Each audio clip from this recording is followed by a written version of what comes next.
আসসালামু আলাইকুম ওয়া রাহমাতুল্লাহ। সবাইকে স্বাগত জানাই doctor Arif homeo and tips এর পক্ষ থেকে। আমি ডাক্তার আরিফ হোসেন। আজকে আপনাদের সামনে যে বিষয় নিয়ে আলোচনা করব সেটি হচ্ছে বাত ব্যথার কারণ এবং বাত ব্যথার হোমিওপ্যাথিক চিকিৎসা। আমি সবার উদ্দেশ্যে বলবো, আমি এখানে বিভিন্ন ধরনের রোগের সমস্যা, হোমিওপ্যাথিক চিকিৎসা এবং স্বাস্থ্য টিপস নিয়ে আলোচনা করে থাকি। আমার এই চ্যানেলটিকে অবশ্যই সাবস্ক্রাইব করুন এবং নতুন নতুন ভিডিওর আপডেট সবার আগে পেতে অবশ্যই বেল আইকনটি প্রেস করুন। বাতের ব্যথা বলতে আমরা বুঝি গিটে জয়েন্টে ব্যথা, ফুলে যাওয়া, বাঁকা হয়ে যাওয়া, কাজ করতে সমস্যা হওয়া, জয়েন্টের আশেপাশে মাংসপেশিতে ব্যথা, টেন্ডা ও লিগামেন্টের ব্যথা। বাত হলো মূলত অস্থিসন্ধি প্রদাহ, যা এক বা একাধিক অস্থিসন্ধিকে আক্রান্ত করে। বাত ব্যথার কারণ: বয়স বাড়ার কারণে বাতের ব্যথা হতে পারে, ওজন বৃদ্ধি, আঘাতের ইতিহাস, পারিবারিক ইতিহাস, সংক্রমণ, ব্যাকটেরিয়া, ভাইরাস বা ছত্রাক জয়েন্টগুলি সংক্রমিত করতে পারে। বাতের হোমিওপ্যাথিক চিকিৎসা লক্ষণ হিসেবে আমি সেখান থেকে কয়েকটি মেডিসিনের নাম এবং ওষুধ সেবনের নিয়ম নিয়ে আলোচনা করব ইনশাআল্লাহ।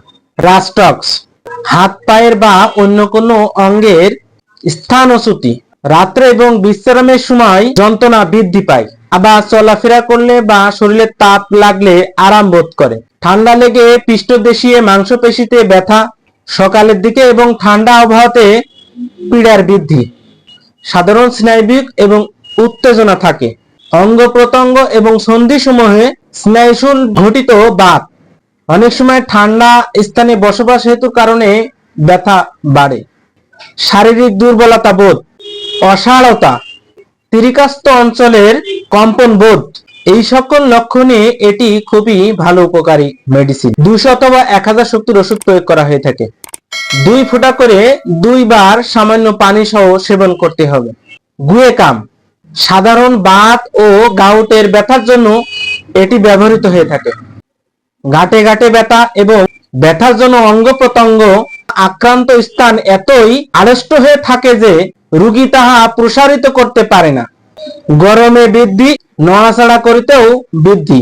কিন্তু এই গাউট ব্যথা পাতের ধাতু যখন যক্ষাদোষে পরিণত হইবার উপক্রম হয় তখন গুয়েকাম প্রায় উপকার আসে।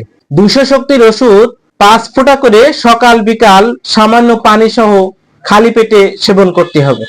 বেনজোইক অ্যাসিড: বাতের ব্যথায় চলে ফিরে বেড়ানো কষ্ট, সমস্ত সন্ধি আক্রান্ত হয়, বিশেষ করে হাঁটুর ব্যথা, চলতে গেলে হাঁটু কটকট কটকট শব্দ হয়, শিরাগুলি শক্ত এবং ফুলে যায়, প্রস্রাবের তীব্র ঝাঁঝালো গন্ধ।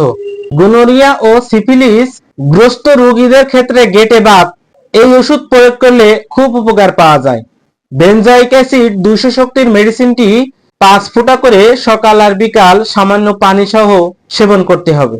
কস্টিকাম: সংকোচন পেশিগুলি কুঁকড়ে থাকে, সন্ধিগুলিতে আড়ষ্ট ভাব, টান ভাব, যেন ছোট হয়ে গেছে, কোমরে ব্যথা, বসা থেকে ওঠা খুবই কষ্ট, গলা, ঘাড় এবং পিঠের পেশিতে বেদনাদায়ক আড়ষ্টতা, স্নায়ুশুল অনমনীয় ব্যথা, কৃত এবং দুর্বল গ্রন্থি, বেদনাদায়ক অস্থিসন্ধি, এই সকল রোগে আরাম দেয়। কস্টিকাম 200 শক্তির মেডিসিন 5 ফোঁটা করে সামান্য পানি সহ সকাল সন্ধ্যায় সেবন করতে হবে।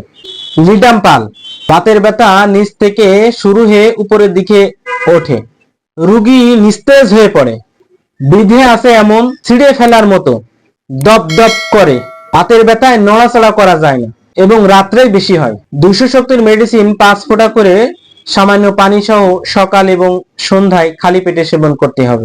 তাছাড়া ব্যথা এবং বাতের ব্যথার জন্য আরো বিভিন্ন ধরনের মেডিসিন আসতে পারে, যেমন রডোডেন্ডন, বারবেরিস ভালগেরিস, টিকেউরেন্স, ক্যালকেরিয়াফস, ব্রাইনিয়া অ্যালবা, কলোফাইলাম, ক্যালমিয়াল্যাট। লক্ষণ হিসেবে এই ধরনের মেডিসিনগুলোও আসতে পারে। সঠিকভাবে ওষুধ সেবনের মাধ্যমে বাত এবং বিভিন্ন ধরনের ব্যথা থেকে সহজে নিরাময় করা সম্ভব হয়। আজ এ পর্যন্তই। তবে আমার এই চ্যানেলটিকে যারা সাবস্ক্রাইব করেছেন তাদেরকে অসংখ্য অসংখ্য ধন্যবাদ জানিয়ে আজকের মতো এখানে শেষ করছি। সবাই ভালো থাকুন, হোমিওপ্যাথিক চিকিৎসা নিন, সুস্থ থাকুন।